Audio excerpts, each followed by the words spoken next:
Hello everyone, कैसे हैं आप सब। आज की इस वीडियो में हम लोग कवर करेंगे इंडियन कॉन्ट्रैक्ट एक्ट 1872 को।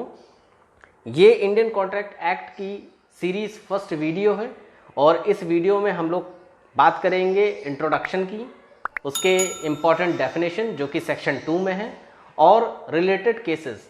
तो without any wastage of time let's get started.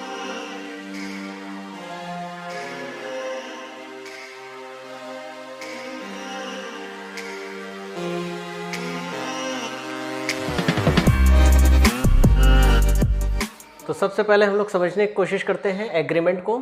Agreement यानी कि करार। करार शब्द आया है, एग्रीमेंट शब्द आया है एग्री से। एग्री का मतलब होता है to give assent on something, यानी कि कोई व्यक्ति अगर किसी बात के ऊपर अपनी सहमति देता है तो उसको हम कहते हैं अग्री, और इस प्रोसेस को हम कहते हैं अग्रीमेंट। इसमें दोनों पक्षकारों के म्यूचुअल कंसेंट होते हैं, यानी म्यूचुअल सहमति होती है, आपस में दोनों में सहमति होती है। तो एग्रीमेंट जो है ये कॉन्ट्रैक्ट का बेसिक स्टेज है। तो एग्रीमेंट कहा जाता है when at least two person agrees upon same thing और subject with same view is called agreement. ठीक है, तो इसका एग्जांपल हम देख लेते हैं। व्हेन ए इनवाइट्स बी, जब ए जो है बी को किसी ट्रिप के लिए इनवाइट करता है, किसी ट्रिप के लिए इनवाइट करता है, किसी टूर के लिए इनवाइट करता है, और बी उसी टूर के लिए अपनी सहमति दे देता है, कहता है yes I am agree to trip with you. तो यहाँ पे बी ने सहमति दी ए के बात पे, ए के ट्रिप पे बी ने सहमति दी, तो उसने वो सहमति ओरल दी, वो सहमति ओरल दी। तो कहा कि ठीक है मैं तुम्हारे साथ कहीं टूर पे या ट्रिप पे चलूँगा। तो यहाँ पे इन दोनों के बीच में ओरल अग्रीमेंट हुआ है, यानी कि ट्रिप को क्या था, ट्रिप था सब्जेक्ट, और उस सब्जेक्ट पे ए भी जाना चाहता है और बी ने भी कहा कि हाँ हम भी जाएंगे।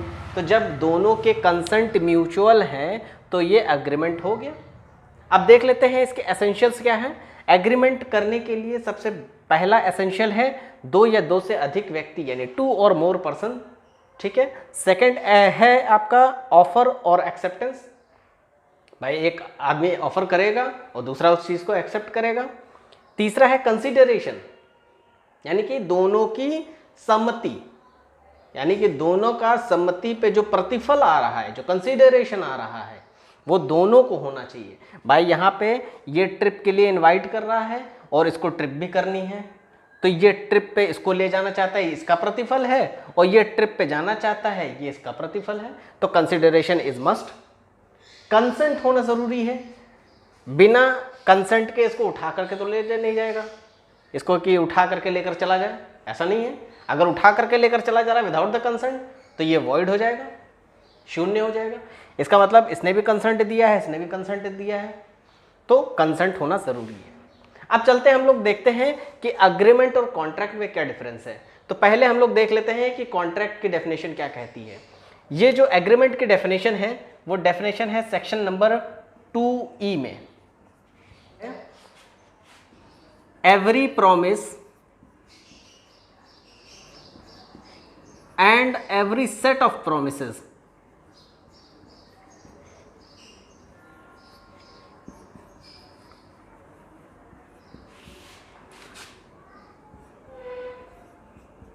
forming consideration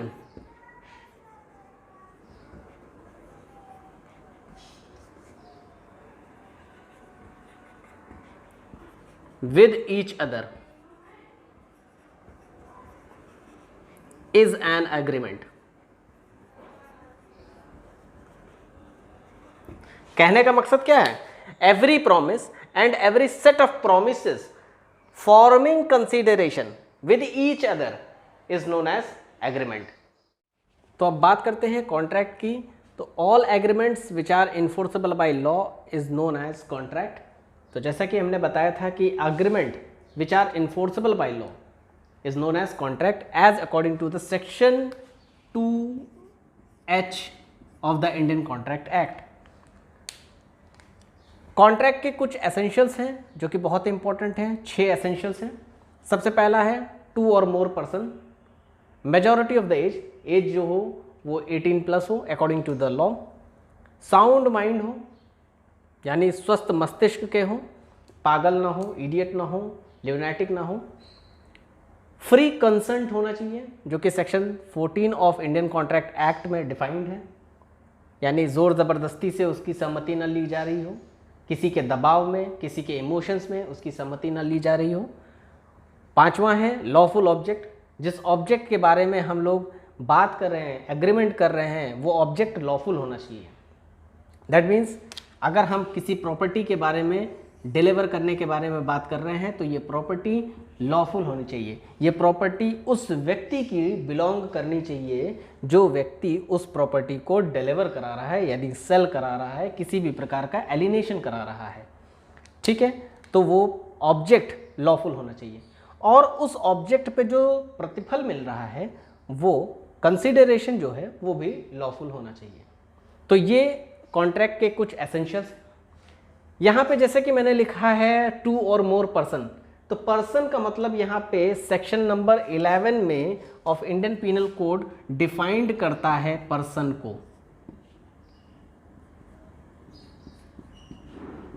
पर्सन 3 टाइप्स के, एक तो बॉडी इटसेल्फ यानी खुद मनुष्य, दूसरा है एसोसिएशन और कॉरपोरेशन। बॉडी इटसेल्फ मनुष्य, एसोसिएशन यानी कि संघ और कॉरपोरेशन यानी निगम, ये 3 टाइप के पर्सन होते हैं।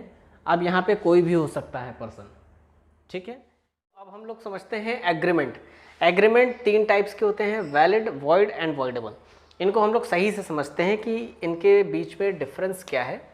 तो वैलिड का मतलब होता है सही, सही यानी कि हर कुछ जो एग्रीमेंट के एसेंशियल्स हैं उन सारे एग्रीमेंट के एसेंशियल्स को ये कैरी करता है। फॉर एग्जांपल जैसे कि 2 या 2 से अधिक व्यक्ति, 2 और मोर पर्सन, दूसरा है फ्री कंसेंट, फिर consideration, lawful object and competent of mind. ये सब जितने भी एसेंशियल्स हैं वो कैरी करता है, तो वो सही एग्रीमेंट है या सही वैलिड एग्रीमेंट है। और अगर सही एग्रीमेंट है तो वो कॉन्ट्रैक्ट बन जाता है।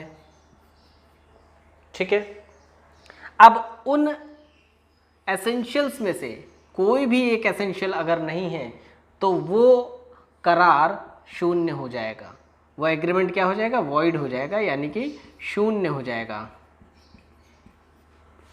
ठीक है, और जो लास्ट वाला है ये अक्सर लोगों के कंफ्यूजन में रहता है कि वॉइडेबल क्या होता है। तो वॉइडेबल ऐसे करार होते हैं जो ऑप्शन ऑफ द पार्टी पे डिपेंड करते हैं। सपोज ए और बी 2 व्यक्ति हैं, ए इसमें मेजर है, 18+ है और साउंड माइंड है।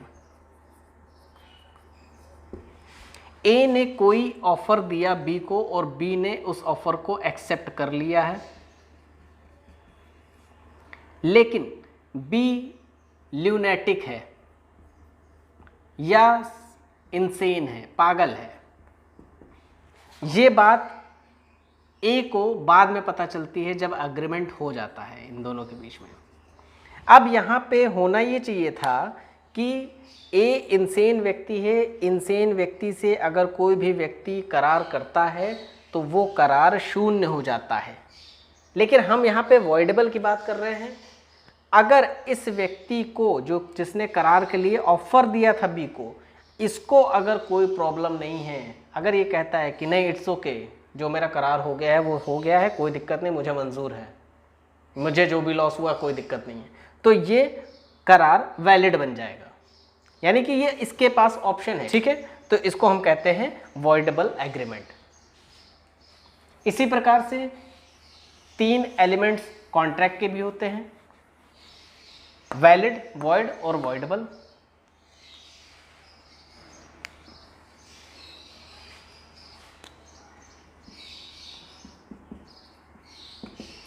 सेम चीज़ है, लीगल ऑब्लिगेशंस कैरी कर रहा है तो वो वैलिड कॉन्ट्रैक्ट हो जाएगा। ठीक है, लीगल ऑब्लिगेशंस में से कोई भी एक एसेंशियल एलिमेंट्स कैरी नहीं कर रहा है तो वॉइड हो जाएगा। और वॉइडेबल जैसे कि आपको बताया कि ऑप्शन ऑफ द पार्टी पे रहता है, अगर उस पार्टी को अग्री है, उसकी वायलेशन को एक्सेप्ट करता है तो दैट विल बी वॉइडेबल। ठीक है, अब हम लोग आगे बढ़ते हैं, अपने सेक्शन की तरफ आते हैं जो कि मोस्ट इंपॉर्टेंट सेक्शन है, सेक्शन नंबर 2, जिसमें डेफिनेशंस दी गई हैं।